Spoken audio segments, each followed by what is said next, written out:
Hello and welcome to the first episode of Jersey Story. This is where I'll go back through my closet and drawers and find some old jersey and apparel relics and tell their story. So the first jersey that we're starting with is one from a recent tournament, and we'll look at the whole kit. It's the one I'm wearing right now. This is from the Australian men's beach national team, also known as the Australian Reef Sharks. Uh, the Reef Sharks was actually a change to the name. Originally, gosh, I think we might have been like the Mud Crabs or something. I'll have to look this up. But I have been able to compete with the Australian national team for three tournaments. This most recent tournament, the Asian Oceanic Beach Ultimate Championships in 2019, that took place in Shirahama, Japan. And then in 2017, we competed in Royan, France at the World Beach Ultimate Championships. And in 2015, in Dubai at the World Beach Ultimate Championships. Those two will be stories for other times. We were the Salty Crocs in 2015, but that got upgraded to the Reef Sharks. I absolutely love this logo. To the Reef Sharks in 2015 for the World Beach Championships in France. So the story about this jersey in particular, and I'll give you a look at the full kit. This is by Paladin, an Australian company. Okay, did you get a good look at it? So this is part of the full kit, which I still happen to have. I haven't over the years kept all of my jerseys and hats and shorts and all that. You know, over the years I've seen a lot, and I've given away a lot to the kids that I coach. So there's a lot of gear out there that I've competed in, but I've held on to a lot of the gear that either I've used most recently or that I have a particular affinity for. But this is the rest of the kit. We'll share what else this came with. So this was our alternative jersey. I don't think we actually competed in this one very much. So there's another Reef Sharks logo. Try to share that. And this was the tournament logo that took place in Shirahama in June in 2019 in Japan.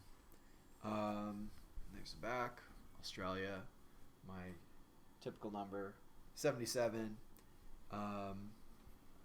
Also, you notice this insignia. So according to the law, to Australian law, you cannot drink a alcoholic beverage or do anything inappropriate while wearing the insignia. So that was something that we communicated on our team as well, that hey, if you're doing something like that, you can't be wearing this jersey. And I think that I appreciate that as a value of respect. But yeah, that was something our team took seriously, and wasn't a big sticking point that came up a lot, but it was communicated well. The last part of this kit is this pair of shorts, that one of my favorite pairs of shorts. Got the Ultimate Australia logo there, and these also have pockets, which was very controversial. There was a lot of talk about us not being supposed to have pockets because that was dangerous potentially. But some folks decided to tape their pockets up. Other people went without incident. It was the great pocket crisis of this tournament. So the story behind this jersey, and I won't spoil some of the other experiences I had playing with the Australian teams as I go over the gear from those tournaments in future videos, but I have been lucky to compete with the Australian men's beach national team 3 times over the last 5 years, and it's really special to have seen the team evolve over that time. I first had the opportunity after spending time in Australia and competing with the heads of state from Melbourne, and after I competed with them at the national championship, I found out that I would be eligible to apply to compete with the Australian national team in Dubai. Fast forward to 2019, after that had taken place, and I applied again for 2019, having again competed in 2017 with the team, and luckily by this point they were generous enough to feel that I could contribute, and were granting me a spot. So from my experience, I flew out to Australia a bit ahead of the tournament for a training camp, and that was a lot of fun to get to know some of the new folks on the team. As I said, this is the third cycle that I had been with this team, and we were practicing on the beach. There were a lot of new younger players that have joined on, and a couple that had been there for previous cycles. I think myself, Brett, and Johnny were the three.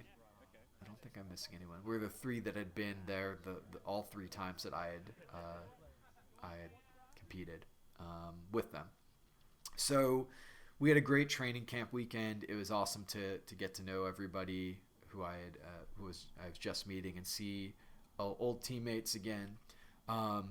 Some of the highlights from that training weekend was we had, I guess, at the previous training weekend they had buried a shark, like a little toy shark, a squeaky shark, and that was like a month prior to this training weekend. So we dug it out and successfully found it. I think they had like a picture of where they buried it, but it was very hard to tell based on that picture where exactly it was. But miraculously, as a team, it got dug up and found, and that story carries over from something in 2015 where we buried something, which I'll tell about in another story. But so we reenacted that. We dug up that buried shark, and that was just a great team bonding moment. We competed against some locals, and I don't know, there's something special about those sorts of training weekends where you just really get to bond with your team and work on stuff, and I'm really glad that I was able to make it. After that, I spent a little bit more time in Melbourne, but I flew to Japan about a week early and did a little bit of travel with my brother prior to the tournament, just to kind of get acclimated and recover a little bit from that training weekend. But really enjoyed seeing a lot of Japan and appreciated the opportunity to just take the train all over the place and not really have an agenda, just see what the country had to offer. We've stumbled onto something.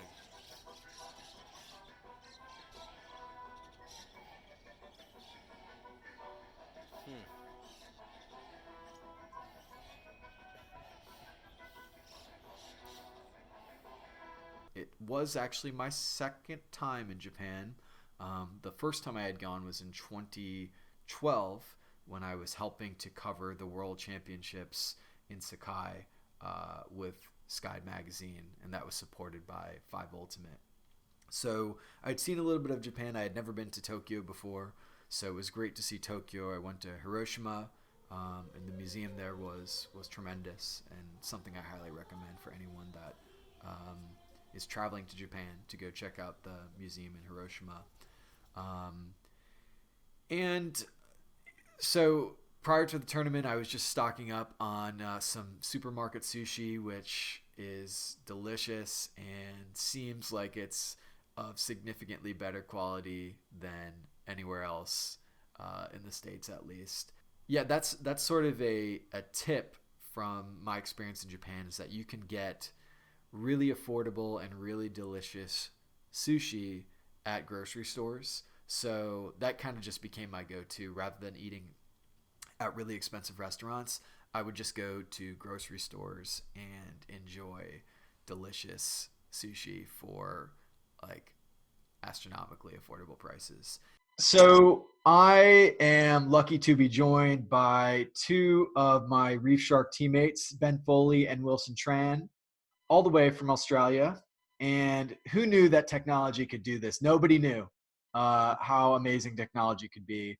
But I was hoping you guys could start by introducing yourselves, and then we can talk a little bit about the Asian Oceanic Beach Ultimate Championships experience. So, Wilson, why don't we start with you?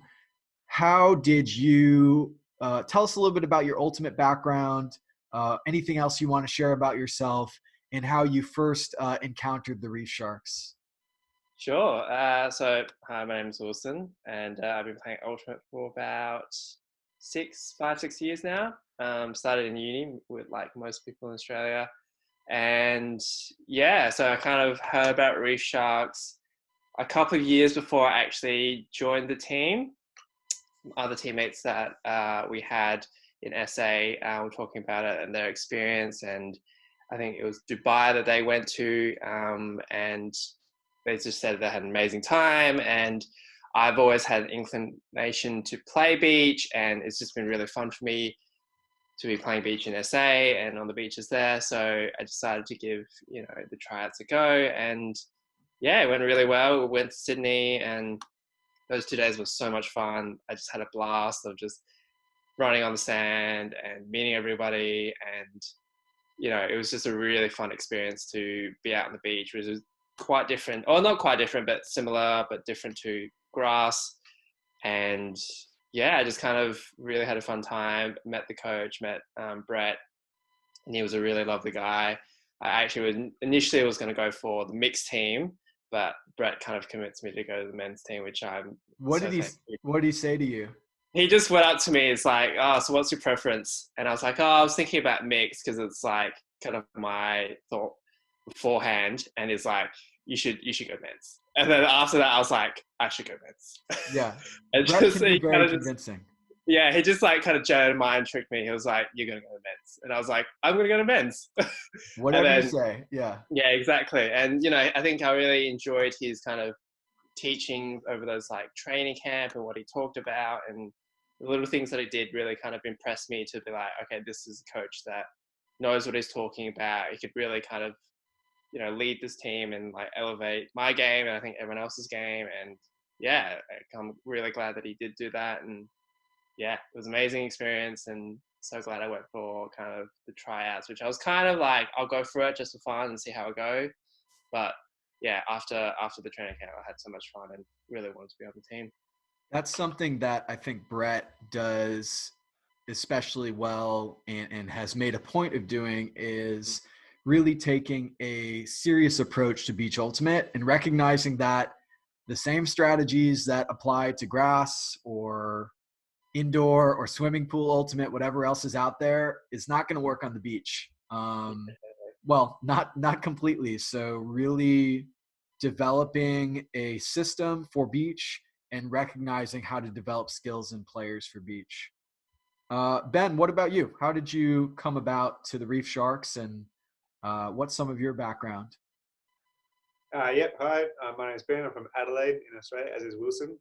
Not on the East Coast, but Adelaide is a beautiful city with its own merits, and been playing Ultimate here since I was about it's been 12 or 13 years. I think I started when I went to uni, like Wilson did. And I've dabbled in a few other like international competitions. I played at the Grass Asian Championships back in 2011, and in a few world clubs, as well as when I travelled overseas. I played Mexican nationals once, and a few other things overseas, which was great fun.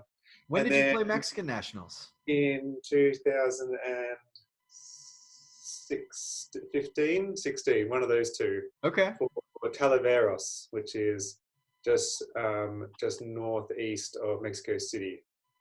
It was awesome. Yeah, it was really fun. We had it was good fun. Just putting on that jersey, which I still have around somewhere, and trying something different and having to play in Spanish, which is a skill in itself. But that was good. And then I guess I I kind of wanted a swan. Is it swan song? Is that the saying?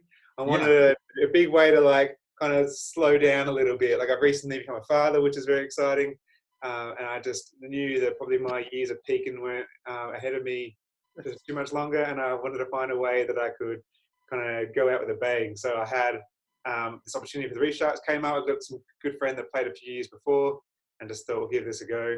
Like Wilson just went out there, had a swing. And then, yeah, had a great time at the training camp. Like Wilson said, Brett is an excellent coach. I was really inspired by some things he said. I liked, in particular, he talked about, we want beach to become its own distinct ultimate style. That, when the beach team plays the grass team, if we play on grass, we get smashed. If we play on beach, we roll them right back. So I thought that was really an exciting approach. And just, yeah, I really enjoyed the bunch of lads that got together to play together. There's a real camaraderie about us all kind of contributing equal parts to the team, which I really appreciated as well. And it's also like Adelaide is a smaller ultimate community, and to have 3.5 guys from Adelaide on that team was just really something special for us as well, to be able to go play for Australia together. What do you guys think the culture of Reef Sharks?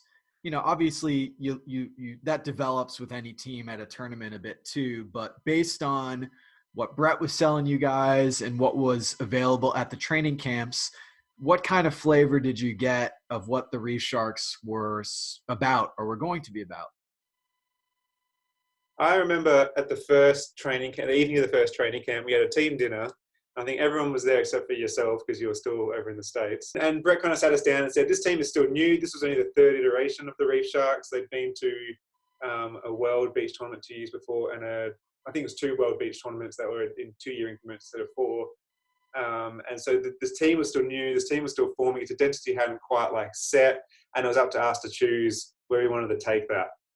So that was like a bit of a mantle placed on us to say, what are you going to do with this team? How are you going to shape the future generations of the Reef Sharks? So that was a great way to start. And then, like I said, I think we had this camaraderie where we all played equal parts in the team and all kind of put in and depend on everyone really well. And the style of play reflected that, where we had a lot of kind of cyclic styles of play where we had to kind of be in a position to move out of that position, and everyone played every role. I thought that was a really valuable way to reflect on the field and off the field the same kind of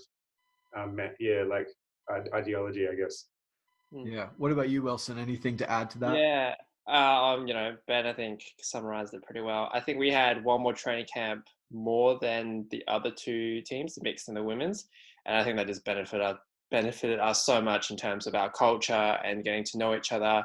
I feel like I grew really close to like a lot of people, obviously to people in SA, but a lot of people that I hadn't played before, just because we had that extra training camp. And yeah, I think just the style that we played was like everyone had a role, everyone can contribute, everyone got behind each other.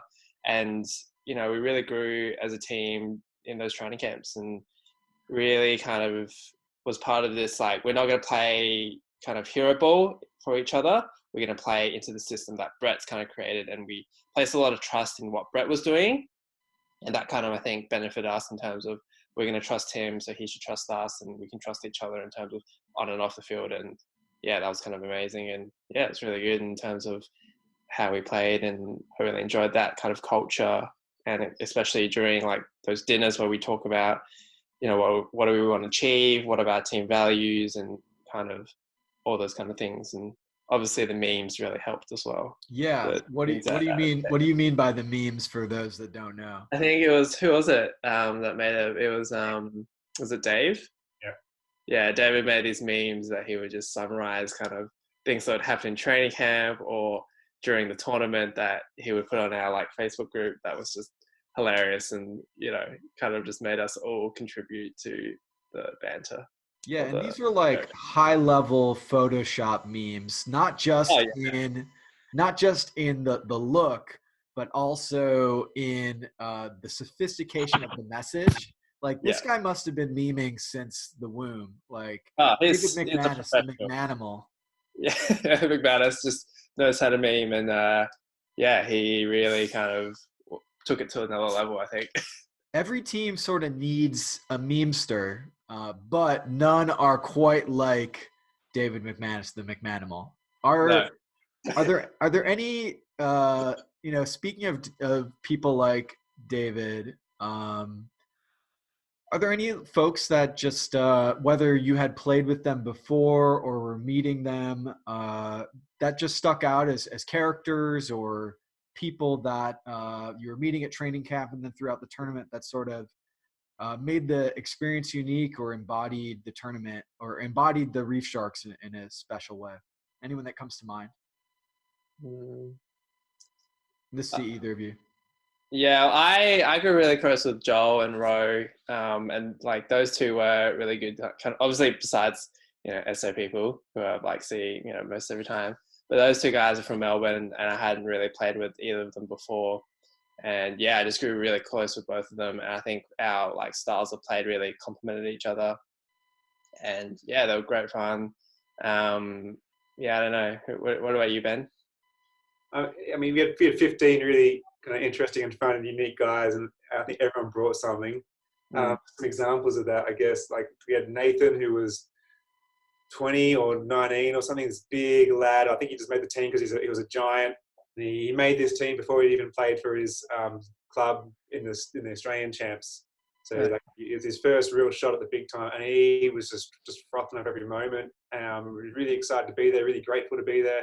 And then come tournament time, just like second half of the tournament, just tore up. Like we found this new player that none of us had seen before, and that's just really exciting to see this young guy like just be really appreciative, and then actually like just become this monster on the field as well. I also found like players like Ben Sutaz, who were these quiet guys, nursing a hamstring, couldn't necessarily get on the field much, but he had this kind of quiet confidence that just gave you a lot of like courage and peace on the field as well. I thought like he had this way about him that said that was like a leadership without even saying anything. And then there was a moment as well in I think it was in the bronze medal game where he just kind of came on and said like, I don't want to repeat it all because there's some expletives involved, but we're going to make a change in this game and we're going to take this from him. And there was this about him that was just very powerful. Well, spoiler alert, there was a bronze medal game that we'll talk about. But let's fly back to Japan and talk about arriving in Japan and seeing our hotel and meeting up with the team. And what was the tournament atmosphere like when you guys got there? Ben, why don't you start? Yeah, I mean, it's great. The Japanese know how to put on a show. They know how to look after people. So there was, it was all well organized. From our hotel room, we could see this kind of beautiful curve of a beach out in front of us and all these fields lined up one after the other. And it's just very beautiful, like nestled just below these mountain ranges where you can like go hiking and lost for days and stuff on this beach with this pristine sand that was shipped in from Gold Coast, the rumors have it. So it was a beautiful place and we were all really excited to be there. I think, like I said, the culture of the team had already been set. We were all really excited to be playing with each other and just happy to be there. And that added a lot of kind of festivity to the feeling of it. Like we were just stoked to see each other again in Japan, and we'd all come from different routes and some of us had met in towns on the way in. So once we all were all arriving there was this real sense of this is it, we're going ahead. This is game on and we're ready to go because we're just pumped to be playing for each other and playing for the country. I'll start with that. It looks like you've got a image of the beach behind you there. That's one of the posters. One of the posters was stolen from the lights that were hung. These were hung every kind of light post all on the main street. Yeah. So we all climbed up and whipped one away in the last night just to treasure the memory. But you can see the beach as well. Like it's this beautiful beach, beautiful weather for kind of 4/5 of the time we were there. It felt like the whole town, it was sort of the off season of, this really beautiful beach town that maybe becomes really busy in about a month's time. But this was June of 2019 and the end of the wet season. Yeah, the end of the wet season. So the town was pretty empty and they basically, they put, as you said, they put all these banners all over the place. All the shops had posters. My favorite poster was like, it said very welcome. And I felt very welcome being in Shirahama. Wilson, what about you? What comes to mind? Yeah. I think we were taking a train into Shirahama, and it kind of just dawned on me that like we're getting closer. And when we finally got there on the bus, the first thing I saw was one of those posters that Ben has, and I was like, wow, this like we're here now. And that kind of sense of like this is happening. All that training kind of that we've done in the past, it's all going to pay off, and like this is where we just play into action. So I felt very excited and very nervous, obviously, because this was my first kind of international tournament. And yeah, getting to the hotel and just seeing everyone was quite like, a happy moment in terms of, we haven't seen these guys since last training camp, and just a new country. So like being able to like bond over that was just amazing. And yeah, the Japanese just know how to put on a really good kind of tournament. Everything was just immaculate. The hotels, the accommodation was like really great. And I'm glad that we all kind of stayed like with the women's team as well, and just like, had a chat with them. And onsen was just really great. And the weather was really good. I think when we arrived, it was raining a bit, so I was a bit worried. But the next day when I got up, saw the beach, like it was just amazing, and I was just so excited to like get there and just start playing. And we'd also the last few months in the lead up to this, winter has come into Adelaide and to most of Australia, and training on the beach in those conditions was not very fun. Your feet were always cold and like got stiff and sore, and we were just excited to be out of the winter, having gone through the hard yards of training in the cold sand, the cold and wet conditions, to be somewhere sunny and warm and ready to just hit the sand running. Yeah, I remember our last training camp in Melbourne. The weather was not good, but somehow we were like in the eye of the hurricane both of our training days. So like it wasn't so bad when we were playing, and then as soon as we finished our practices, like it came down. So we got really lucky. But Wilson, you kind of brushed over a really important detail, which was the hotel onsen. Could you tell us a bit more about the onsen experience and how critical that was to the team and the tournament as a whole? Look, so I don't know if many people know what onsen is. It's just like a hot bath where people go in, like a communal hot bath where people go in, quite naked.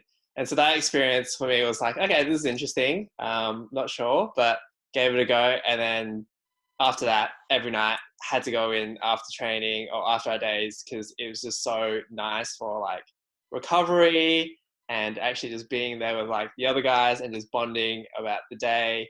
It was actually quite a crucial part of like the tournament experience, I think. And yeah, I think that's the one thing I also miss part of the tournament and of Japan is the onsens, and just being the hot spring waters and the baths. And yeah, I don't know about you guys, but yeah, it was just an amazing experience for me.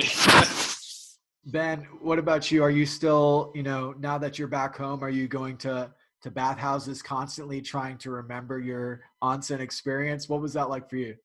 I think bathhouses in Australia, very similar to the States, mean something very different than it does in Japan. But I think every tournament is made or broken by the ability for the team to connect out off the field, whether that's like having big dinners or kind of having a pre-party drinks and dress up, or whatever it is that makes the team really connect off the field. That makes or breaks the entire experience. And the fact that every night and sometimes every morning and every lunchtime we were able to go to this big bath together, all stripped down, bare all for our teammates, both emotionally and physically, and then just kind of share these times where we could debrief on the games, we could talk about the ones coming up, we could just get warm if the weather had been a bit cold outside, we could just have a laugh and discuss the memes we couldn't quite watch because our phones were somewhere else because we didn't have pockets to put them in. Whatever it was, like, there was this chance for us to really connect. And I think that played dividends on the field. I have sadly not been able to recreate that here in Adelaide, but I travelled Japan for the 3 weeks after the tournament, and we did plenty of onsending then as well, every chance we had. Yeah, it's a pretty special experience. I think that, that's a great business idea for Australia and the States is, a real onsen experience. So let's set the stage with the tournament. We are coming in, I think, as the 2 seed in the men's division. And correct me if I'm wrong anywhere along this. And we are, the teams that we have our eyes on are the Philippines and Japan. And the Philippines are sort of developed this reputation as a historic beach team that has just brought excellence to the beach. They've been training for months specifically for this tournament, and they take it very seriously. And then we have Japan, who in beach, international beach tournaments past have not always brought their strongest team. They've put up some good showings, but this tournament being in Japan, we expect that they're going to be fielding their best players, and they have some national pride on the line. So we have two teams that we're expecting are going to be big challenges. Both those teams are in the same pool, and we're in the other pool with Singapore as the 4th seed. And what are you guys thinking about seeing that schedule and going into our first game against Singapore? What are the expectations? Okay. Yeah, sorry. I mean, at the start of the tournament, I was probably too excited being there to really know, to look at the matchups coming up. Like I said, we knew the Philippines were good. The rumors were that they were semi-professional, getting sponsorship or something to do this almost as a career. And we knew the Japanese were going to be good because they're always good. Again, maybe not so much on beach, but they've had teams that have taken to the US and finals of Worlds games and stuff. So we know the Japanese are good. They were both in the other pool. So going into our pool, every team for me was as much as any other. When we had a really good showing against Singapore in the first game, I definitely left that thinking, if they're the next best in our pool, we're going to be champs here. We're superstars. But of course, that's not quite testing yourself against the Philippines or the Japanese in the other half of the pool. Yeah, I think we all went into the tournament and definitely confirmed by that first game, which there was a pretty significant margin over Singapore, that we had a really good shot at winning. And I think we were excited and anticipating a big matchup against the Philippines. I think we felt like Japan could go either way. But at least that was my impression, that we felt like we had a really good shot at winning. What do you think, Wilson? Yeah, I think obviously quite similar to Ben. I think Japan and Philippines were kind of the top two other teams that I think we had our eyes on. Luckily, they were in the other pool, so I was kind of just taking each game, game by game. Obviously, after the Singapore game, kind of gave us a lot of confidence, and I thought, maybe we have a real shot at this tournament. And obviously, trusting in Brett and what he was talking about, let's just take each game as itself and not worry too much about what we can't control on the other pool. And so that's what kind of motivated me for the next couple of games or the rest of the tournament, was just take each game as it comes and not worry too much about about what the other teams are doing in the other pool, and just kind of trust in Brett and what he's going to just kind of set us up for and just kind of execute on the field exactly kind of how he wants us to do it. So we're going through pool play. We played Singapore early on, and what was the rest of the pool play experience? I don't think there were too many close games. There were maybe 4 or 5 teams in our pool. Do either of you guys remember? I remember us going, I think a lot of the games we would start off probably even a bit, and then we just hit this kind of moment where we would just run away with it. Our defense or something would get a lot of turns. People would just step up with plays, and we would just kind of run away with a lot of the other teams, a lot of the other Japanese teams, a lot of the other teams that I don't really remember. But I think, there was not too much that we were worried about. I think we were all quite confident in the games that we had in our pool, and I don't think too many teams gave us too much trouble by the end of the game. Yeah, Ben, any pool play memories or highlights? I think, after the Singapore game, we really had a chance to flex a little bit against some of the other teams. Like, none of them were easy as such. None of them were games where we could go in not caring. But because we had Brett giving us really good advice and helping the team run together, because we had 15 guys on the field that were all playing really well for each other, unselfishly passing it around, it just meant that there was opportunity for individuals to make the big D plays and to show off a little bit in that regard. So we had Wilson kind of getting end zone Ds in incredible fashion, and a few other guys doing the same. That just gave us a chance to really flex, to show off what we could have. We had a Singapore B team, a couple of Japanese club teams, maybe a Masters Japanese team. There were other countries there. I can't remember if they were in our pool or we played them then or not. But we definitely came out of that with a lot of confidence, feeling really good, having executed the team plan really well, and just ready for the big challenge coming up. Yeah, and we definitely got into a routine which included running to the grocery store and trying to stock up before everyone else, got all the select food. Any grocery store memories or dinner or food memories?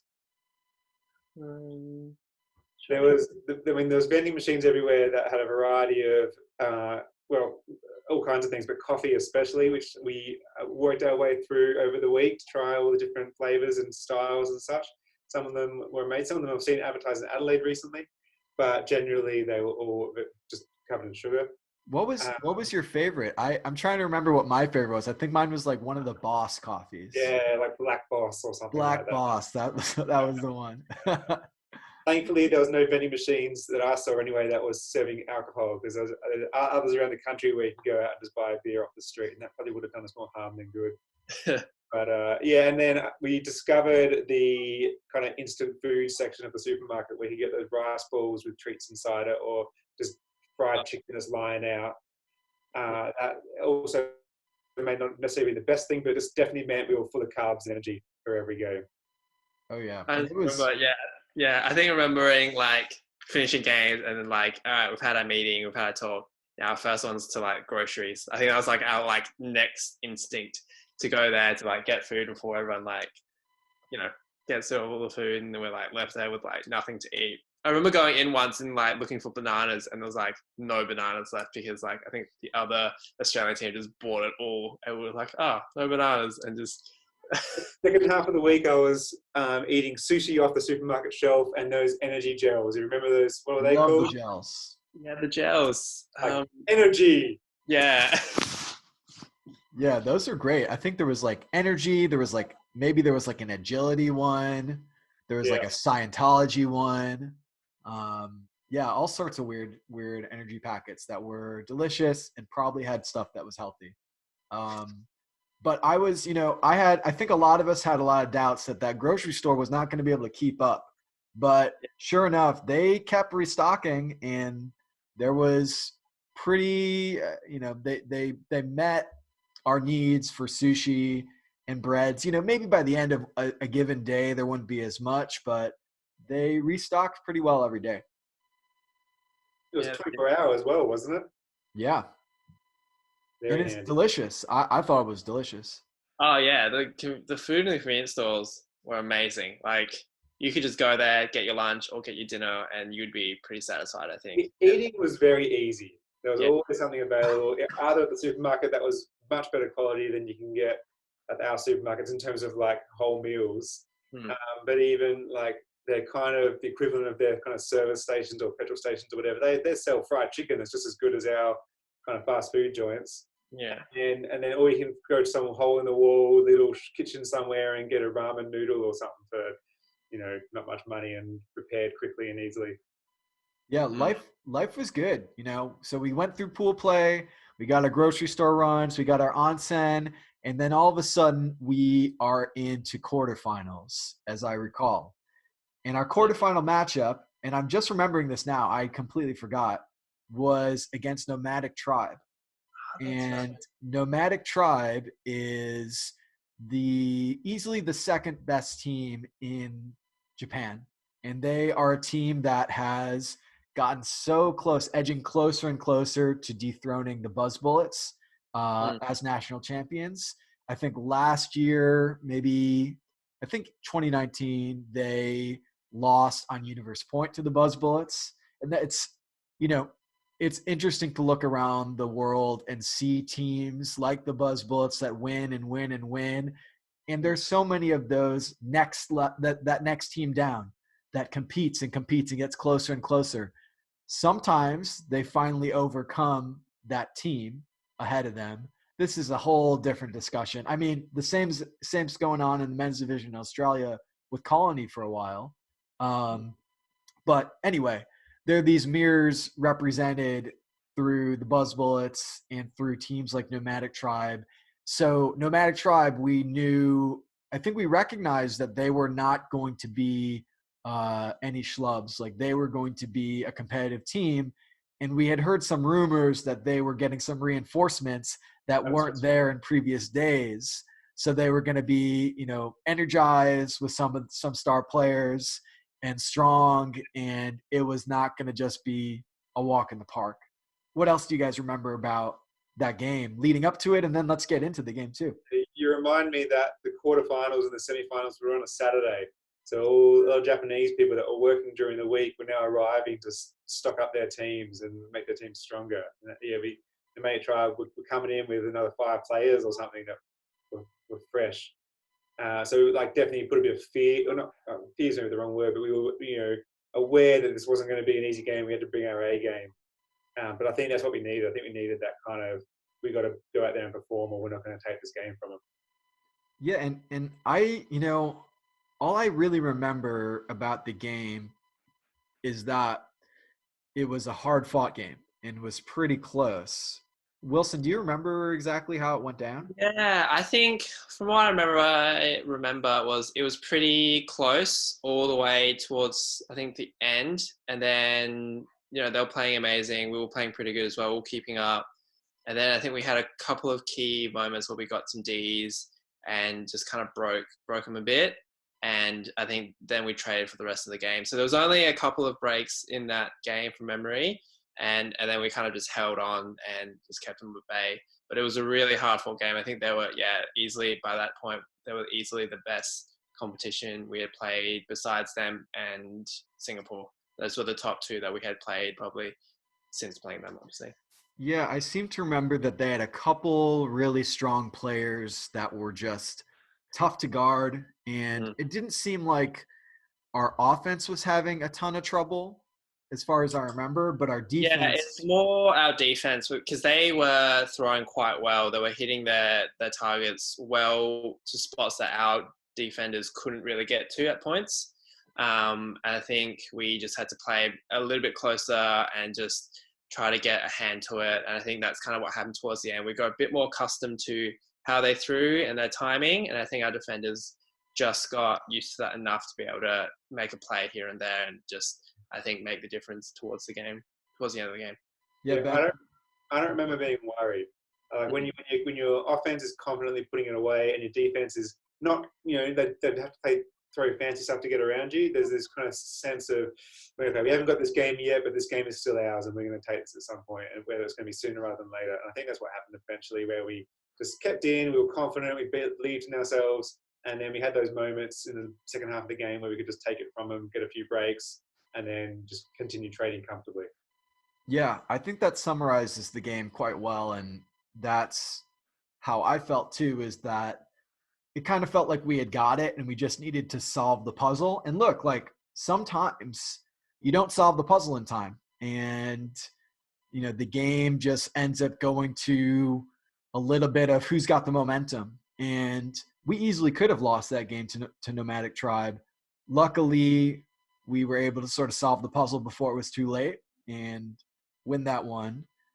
And that meant we were going to play Japan in the semifinals later that day. And we had watched Japan compete against the Philippines in a pool play game on the other side of the pool.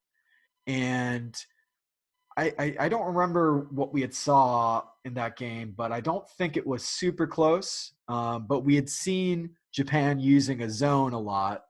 And sure enough, and this is sort of the big lead up, like the drum roll onto the semifinal matchup, which we thought was going to be a big test against Japan in Japan. And the weather starts to change. So Ben, can you set the stage for us?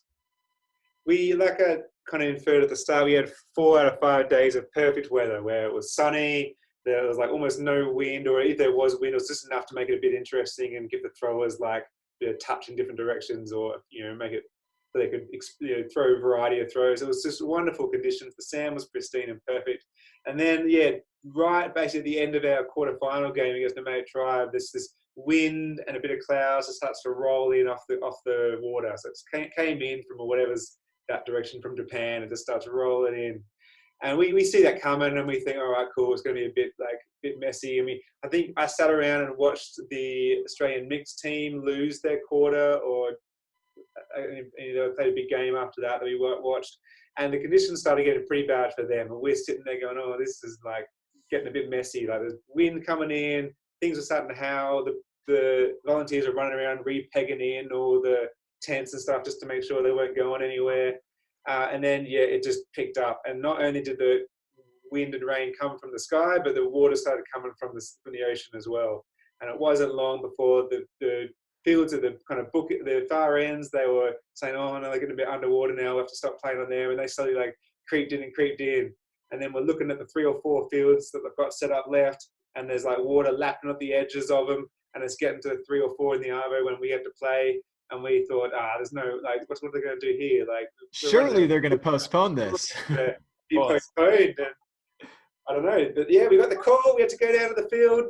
We started with a relatively dry, at least from the ocean's point of view, sand just to play on. But 3 points in, I remember catching the disc and I almost dropped it because I put my foot down and there was nothing there. I went straight into half a foot of water, and the sand was now proper underwater for us. So Wilson, what did you think when this weather change is happening and we're not sure if we're going to be playing? What was going through your head? Yeah, I thought we weren't going to play. I thought we were going to be postponed. I thought we were going to wait for tomorrow to play the Japanese. And then when Brett came, because it was raining and under shelter, and we were looking out on the field and it was just pouring, and we're like, we're not going to play in this, and we're just going to go back to our accommodation, get in the onsen, get in the hot water. Brett comes in and I think he comes in the season and is like, okay, we're going to play. It's not being postponed. I kind of was like, okay, it looks like we're going to have to play. It had to be a real quick switch between us going, we're not going to play, we're going to be postponed, to let's lock in, let's start to get ready because we're going to have to play in these conditions. And it was a bit worrying, but I think we just had to kind of adapt. There was no kind of time to be whinging too much about, we have been playing these conditions because, this is these are a really important game against Japan and we really needed to win. So we had to really change our mindset on how we approach the game really quickly. Yeah. It's hard not to look back and think in retrospect, it didn't make sense that we played that game when we did, because not only was the weather changing in the way that it was, but the game before us didn't leave the field until our game started, because they were still trying to finish their last points and the weather was so bad they couldn't convert a final score. So by the time it was time for us to start, we had barely had a moment on the field. And by that time, I think I remember the water coming in real, from the sea. The water had kind of flooded parts of our field already by the time it started. I think our left side, a portion of it was, as Ben said, was just filled with water, and it had quite a big drop in it. But as you said, the game's on, and as much as I personally was mentally protesting, you have to flip that switch once it's time to play and just figure out, all right, who's going to be the team that wants it more in these conditions? And, that's one side. That's one part of the puzzle, is who wants it more. But especially in adverse conditions, there is tactics that need to come into play. And Japan started by throwing this maybe not particularly sophisticated zone, but a zone that was forcing us to make a lot of passes early on. And I think we felt as a team we were going to be capable of taking what their zone gave us and making a bunch of passes. And I'd say, to our credit, at the beginning of the game, that first point, we were able to march the disc down towards the end zone, but then the turn came and Japan was able to punch the disc back and eventually score that first point. And then the same thing happened in the second point. And then the same thing happened in the third point. And you'd think probably somewhere around then we needed to make an adjustment to what they were doing. But what was going through your guys' head? Wilson, what were you thinking as we go down 3-0 to start? I thought like we were in a hole. I think what they did really well was that they kind of converted on our mistakes quite well. They didn't really give us the disc too much back, but when they got the disc on our offense, they converted a lot of our breaks. And so I thought we were in a hole. We would really have to work really hard to get back into this game, which I don't think obviously I think we could have done. And I think a lot of the guys really got behind each other. And I think Brett, called a timeout, got us all in, kind of tried to motivate us to, get our heads back into it, kind of motivated us to try to get us back into the games. Because I think at times in the tournament we had been behind at the start here and there, but we always had a way of getting back into the game, getting a couple of Ds to get the momentum back into our favor. And so that was, I think, our goal once we went down, I think 3-0, 4-0. And I think it was tough because they were quite safe with their disc, and we were kind of giving a lot to them in terms of our breaks, and then we were trying to just get as much defense pressure and plays that we can make. And I think they did well to handle our defense. Yeah, Ben, what do you think about that early stage of the game? Yeah, obviously each team is playing with the same conditions, but it really felt like that the wind and rain and flood was on the Japanese side for that game. Like they managed to utilize the kind of adverse conditions to be against us, I guess. Or that's how it felt anyway. We not only had 5 Japanese in the field that were kind of clogging us up and getting in the way of the looks that we wanted and such, but we also just maybe mentally weren't as strong as we wish we were in playing under conditions that we hadn't yet faced. There was that attitude of we shouldn't be playing this game. Why are we playing this game? And as much as every individual and even the voice for the team was cast that aside. We're not worried about that now. I think we still kind of hung on to that a bit longer than we needed to. And then I think like the games are short in beach. They're only probably half the length of grass games, and I'm not sure this one's extra short because we maybe started a bit late because of that game before, or they were cutting it short because of the weather coming in. But I just remember having this sense of urgency, which I don't think helped us either, because you can't play urgent frisbee when the conditions are like that and when the defense is like that. Yeah. So those first 3 or 4 points, I think, rattled us a bit because we had that sense of what are we doing here, and we need to get this done like post haste. We can't waste time losing points, essentially. Yeah. So that made strategize out of that, to puzzle out of that when you've got those conditions working against us, which were self-induced conditions, but they still were there working against us. That made a very difficult puzzle for us. Yeah, I think that speaks well to the reality is, you have these new puzzles coming in, and so you're dealing with a shortened time, a shortened start time, adverse weather conditions, and then you go down in a hole a few points because the other team picked a strategy that's proving to be successful. And it's tough to make those adjustments on the fly, especially when all those other variables are happening. Bad weather, dealing with like a team that's like trying to find the right motivation, the right headspace. It's almost like as well in that shorter window, if you don't get it right from the start, you've got a much bigger hill to climb. Exactly. The Japanese got it right from the start, at least in terms of what they're doing to us. So for them, the hill, even if they struggled a little bit, they could adjust. They graded that, there was less of a gradient to climb in a short amount of time. While we absolutely went backwards straight away, and then we're like, oh crap, now we got to like climb back up even further distance, and we got less time to do it. Yeah. And the percentages continue to go down for us as they get further and further ahead. And when we're at 3-0, it's like, that's all right. We got to figure out something that's going to start working immediately. Otherwise, we're going to lose. And points were starting to take longer and longer. This didn't end up being a very high-scoring game. Wilson, what were you going to add? I think we just got a bit more kind of itching to make plays, make throws that we probably wouldn't normally go if we were in a normal game in normal conditions.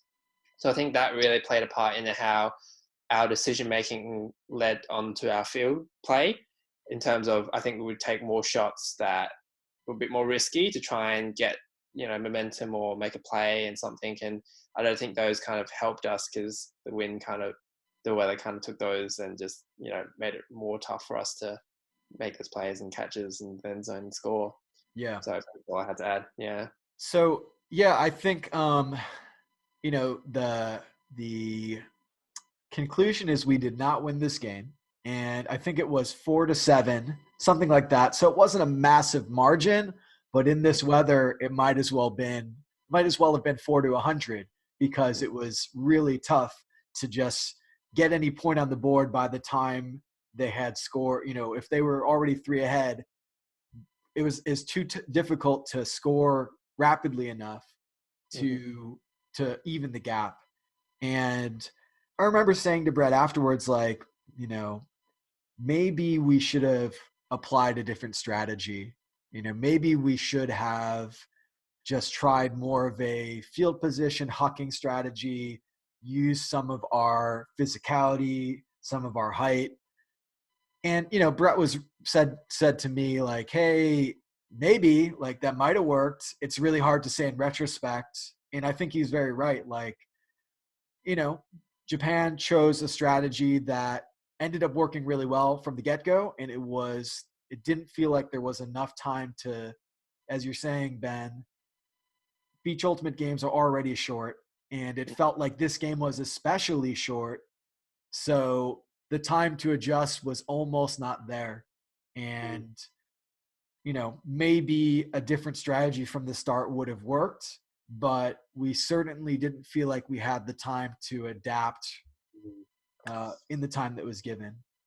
I think like the loss was obviously disappointing. We were pretty keen to make the final. We had geared ourselves up to be contenders for the gold, and the Philippines are a good team. Who knows what would have happened there? But we wanted to be on the big stage, and to not get there was not what was very disappointing. But what I think hurt for me more was not the fact that the scores was against us, but that we weren't able as a team to be able to work that out ourselves. That we weren't able to, as a team, utilize all the things that we learned together and the style of play that we developed to overcome that adversary or to overcome that problem or to solve that puzzle. We weren't able to do that together.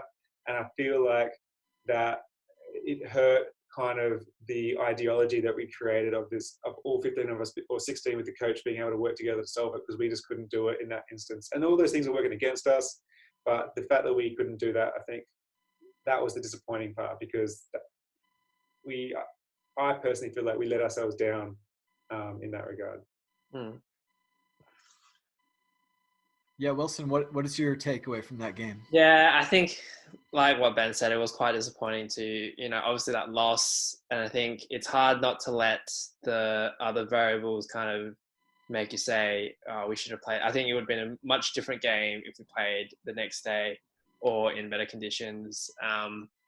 So it's hard not to go there, but obviously, that team did really well in terms of adjusting and playing a strategy that really worked on us. And obviously, yeah, it was quite disappointing not making the finals, because I think we all had the mindset that we were good enough to be in that final with the Philippines and to, play against the best, and all that training that we had done would pay off. But obviously that didn't happen. And I think, yeah, it was disappointing that we weren't able to figure out that strategy that the Japanese had played. And I think our team meeting afterwards was very somber in terms of what we were thinking. I think we were all kind of replaying what we could have done better in that game. But I think in retrospect, it's quite hard to kind of come up with a better strategy, because we didn't really have time to adjust to what the Japanese were doing to us in terms of, that zone and the conditions. So yeah. I think obviously it is disappointing, but, sometimes these things play out the way it does. And, sometimes it works out for the better, and, who knows? We'll get them next time. What's up, Ben? I was just going to say I left. We walked away from that game being very disappointed in the result and in ourselves, I think. And then what we had built off field came into play, where we'd spent all this time with our memes, with our onsens, with our inside jokes. We're sitting around under a tree, trying not to get too wet, or despite already being soaked through, being somber. And Dave McManus, the meme king, steps The up and says, McManimal. guys, that was disappointing. The weather was bad. The conditions were bad. The result was bad. So imagine my surprise. Who was there but the boys? Or, What a great meme. like Sharon just reminding us that regardless of the result, that we were still in it together. We were still there to play for each other. We still had a bronze medal to play for. We still had onsen that evening to revive our spirits. Like not the result we wanted, but it doesn't take away from the experience of playing together and the fact that we can still go on to do something great. Yeah. And I think that's something that sometimes gets lost in competitive sports. I know this is something that I've struggled with, is sometimes you lose sight of the things that make those experiences really special. You become worried about the wins and the losses and what could have done and why you're not the champion.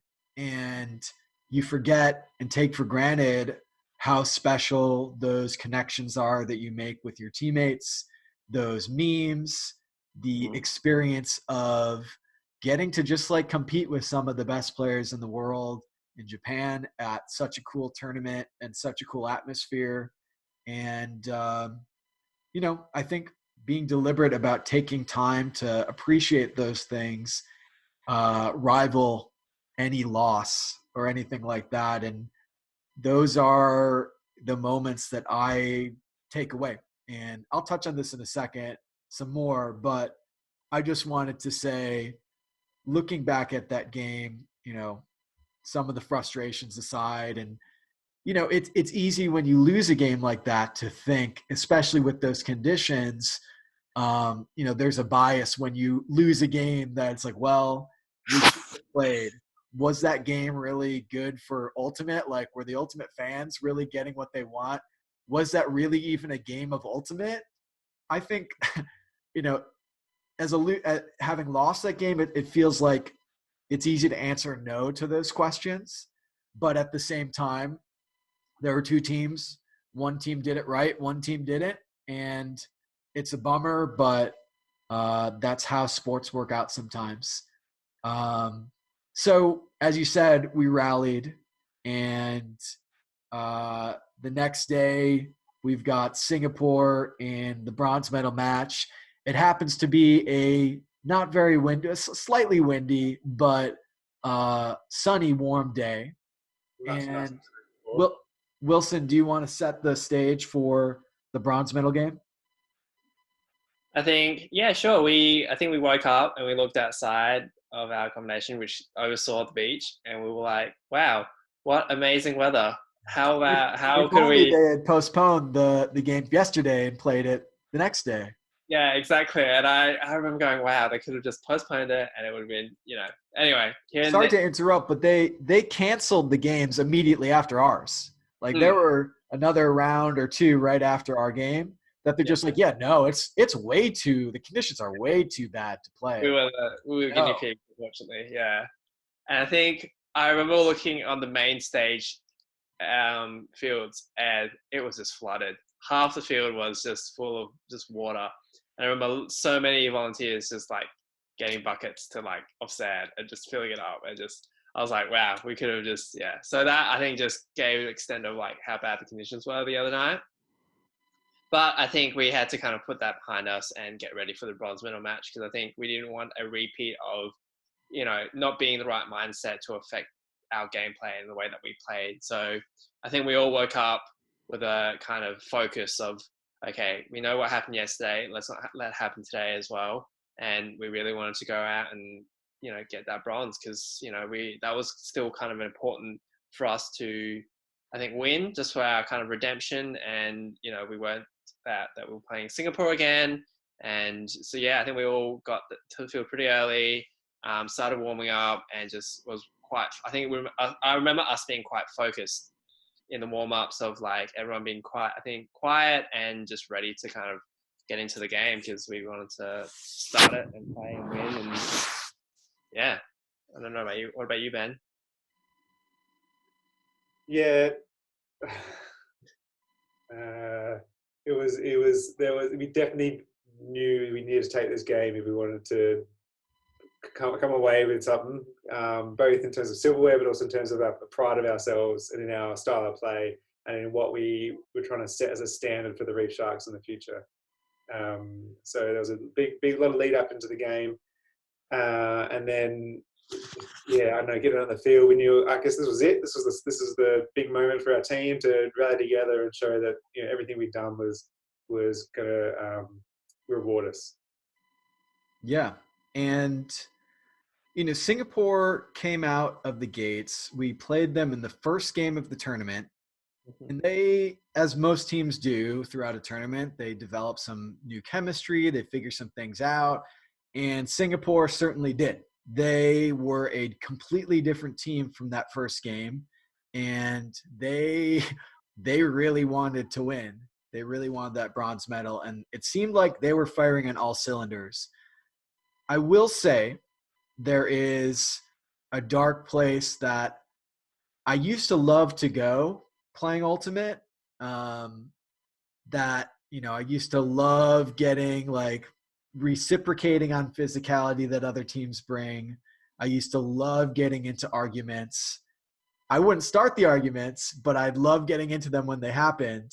And this Singapore team tried to make me be the bad guy. And I don't like being there anymore. I don't like that version of myself, but this game felt like it brought that out of me a little bit. Maybe part of that was just that really bitter taste from the game before, the day before, and just wanting to win something for this team and feel like the team had earned some hardware to go home with. And, this is very likely my last opportunity to be a reefer, and I wanted us to be successful. And it didn't help, and I'm not going to like call out any team or anything like that or any individuals, but I'm just going to be honest about like what my experience was in the game.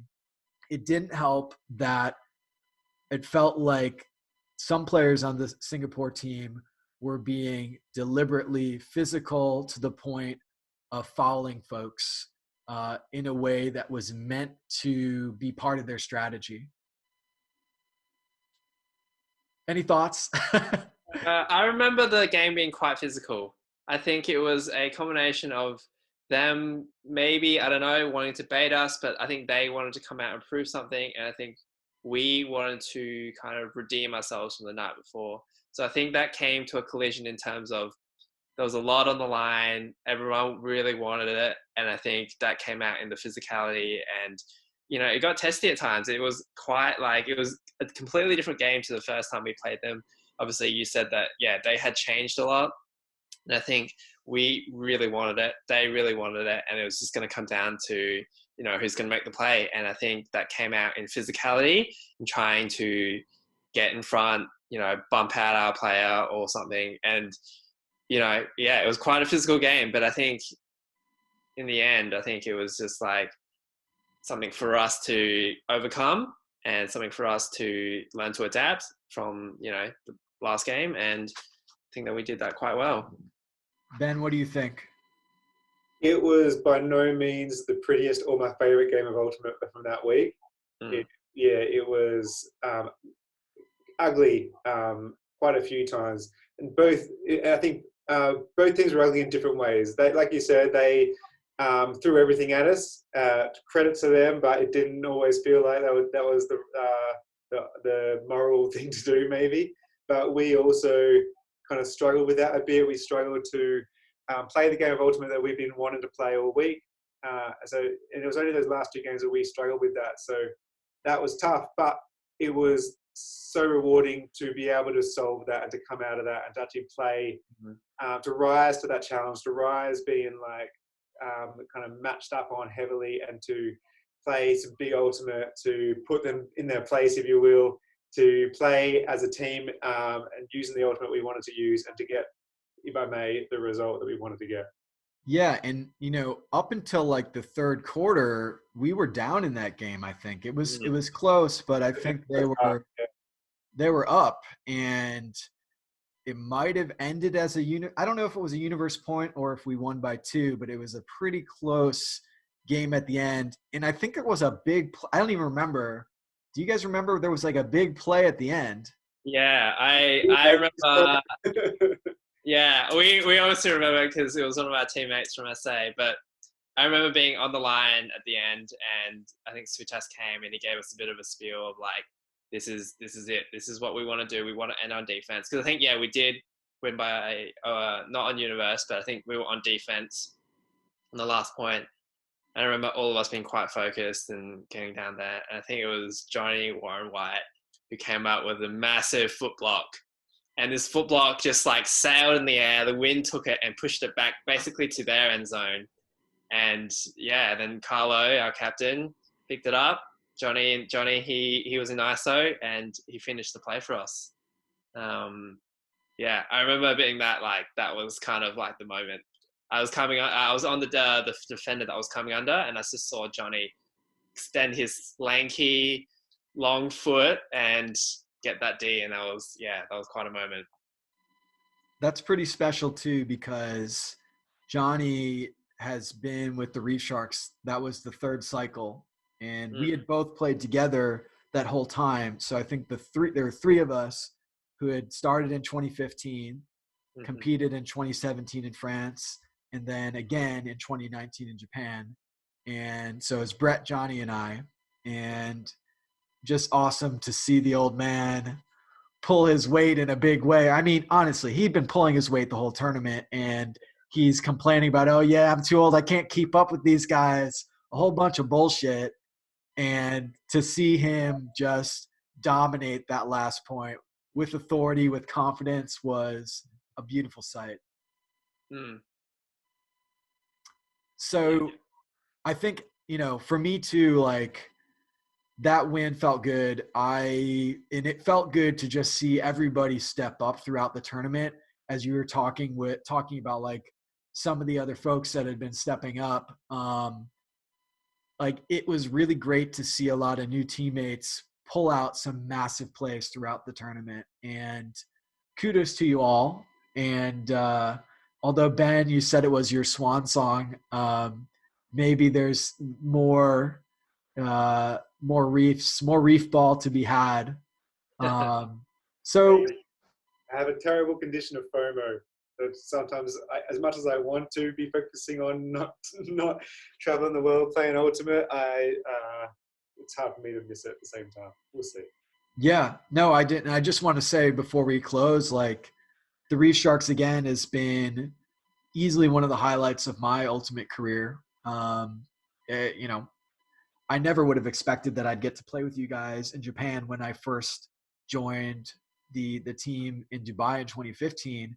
So it's so cool to have seen this vehicle, personally, to be able to connect with you guys and play at that tournament and see the iterations that's like a dream come true for any Ultimate player, or for like pretty much any person ever.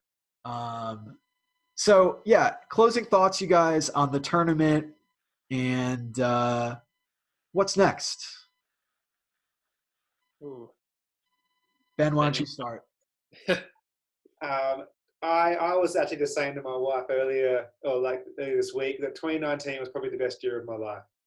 So far, I mean, who knows what's happening in the future, but the first half of the year I've had a fantastic campaign with our men's team here in Adelaide playing nationals. Really enjoyed that.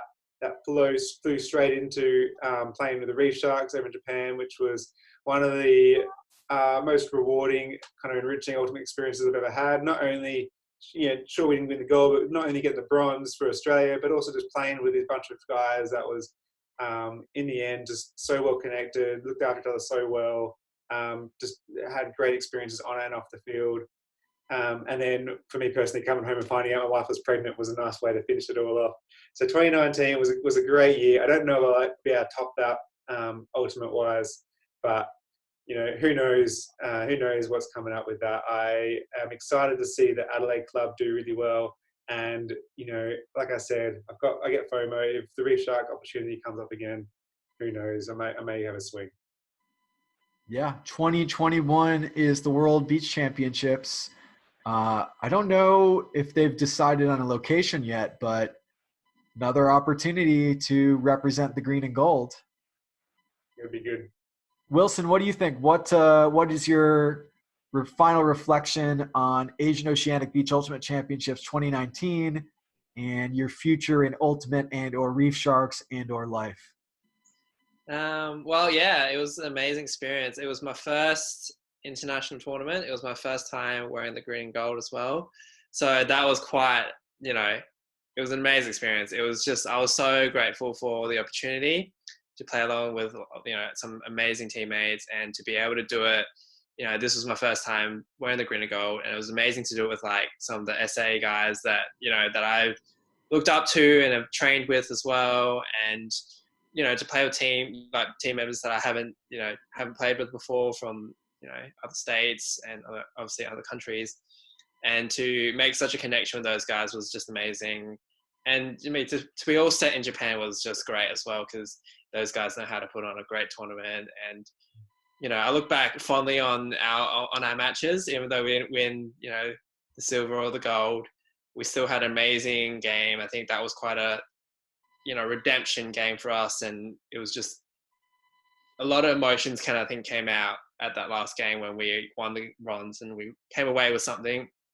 So overall, it was just amazing. And I think, the next time, 2021, I'm going to go for the Reef Sharks again, to hopefully represent again. And, let's see what happens in the future with other kind of Australian rep teams.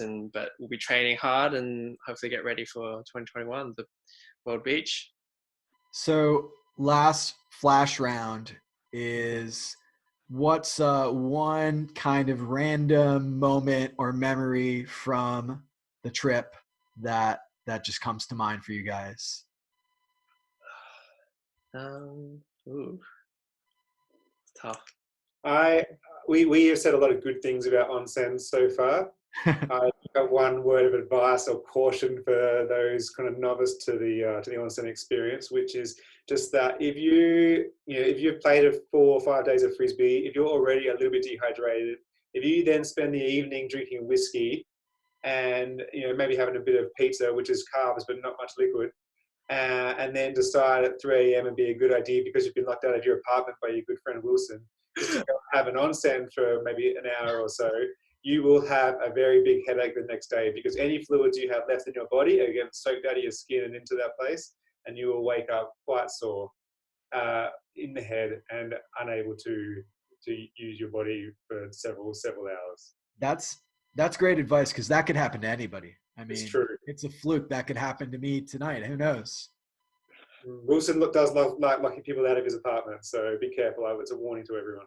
Look, let me add to that as my favorite, as my word of advice. Don't go to sleep before your drunk teammates, because they will come into your room and they will drag you out, or they'll drop you outside of your accommodation in the middle of the night. So I think, if you're going to go out, stay out with your teammates, or, as you do, lock them out so they don't come in the middle of the night and drag you out. And just for context, this was at the end of the tournament, I assume, not the middle of the tournament. No, the middle. What was the magical water we were drinking the whole week? Frizzante. We were very well hydrated through the whole week. We performed at peak every game. Yeah. We were unlucky not to beat the Japanese, and next time, who knows? It was wonderful, and it was and I guess to add to a little bit of what Wilson said before, to be able to play with Wilson and Johnny from SA and BJ, who's living over in Melbourne from SA, and to also be able to play alongside people like yourself, Trotter, who have had a lot of experience, played with the Reef Sharks a few times before, gone off and won US beach championships and all that. It was a real blessing for me as an individual, but I think for the whole team that we had the collection of guys that we did that could play together. Thank you. Yeah, it was an absolute joy, and this was a joy as well to be able to recap this with you guys. So Ben Foley and Wilson Tran, 2 reefers in the flesh, in the virtual flesh at least. Thanks so much for taking the time to share your experience with the world. Well, thanks, Trotter.